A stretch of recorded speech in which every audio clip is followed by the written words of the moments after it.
This episode of Death Parade completely blew my mind and also has me confused as hell. Now, at the very beginning, the closest to God, as he calls himself, he says that arbiters that cannot stop being arbiters, which was kind of proven wrong in this episode because we see this new arbiter. Well, she's not new, but we're introduced to her. Quinn, she stopped being an arbiter to assess the memories of humans and whatnot. And then he said number 2, arbiters cannot die, which I'm guessing that's true, but what will happen if you just rip their head off? Will it reattach itself?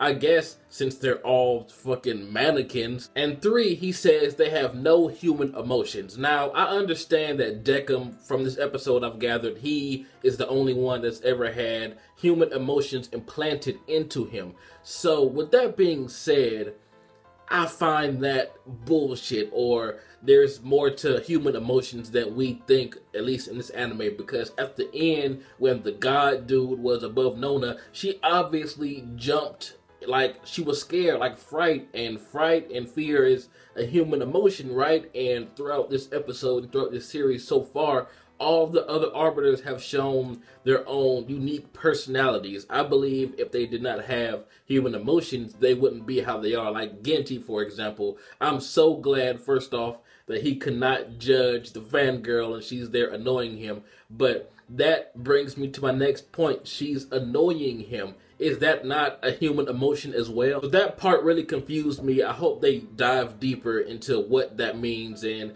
it's also obvious that they can get things from the living world. So, I mean, does Arbiter just go up there, like ride the elevator up and snag something and come back down? What's going on with that? Because they got Shavit and I believe some alcohol or something from the living world, which is kind of hilarious. But I really want to see how all this works. But the part that blew my mind was every single character that we've seen so far, besides maybe the godlike guy, is a mannequin or a dummy with its own, I guess, persona attached to it. And that's a very interesting twist. I wasn't expecting that. Like, I thought maybe the people that came down, or the guests, as Decim calls them, I thought they was like the souls of the people that were deceased, but they're actually, I guess, the souls trapped in mannequins, and that's why he's collecting mannequins to remember them or whatever, which in itself is kind of strange because arbiters already forget the people that they judge after a certain period of time. So this entire anime is just throwing me for a loop right now, man.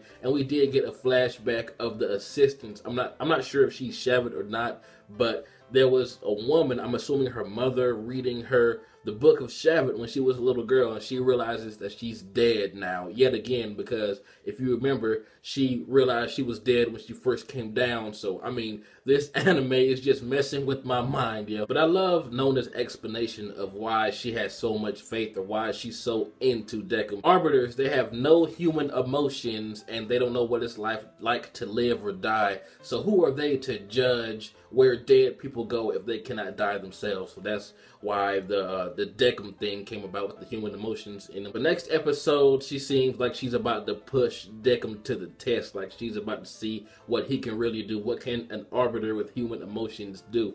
And I really find it hard to believe that they don't have emotions.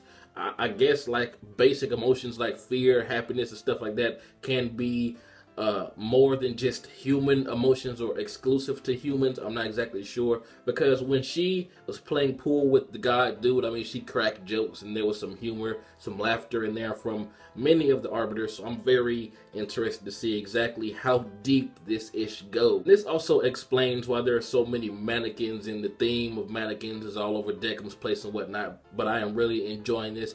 But really, that's all that happened in this episode, and I really want to know what's going on with that assistant chick. Like, who was that woman she was sitting under? Like I said, I guess it was her mother. And what connection does she have with that book besides her mother reading it? Is that the only connection? And if so, why is Nona so interested in that book as well? I am just so hyped, yo. I cannot wait to see what Nona has in store for Decim next episode. You really can't tell anything off of the preview, but I'm really hyped to see what's going to happen next. But anyway, tell me what you guys think. This has been jbDAuchiha. Like, comment, subscribe, and I'm out.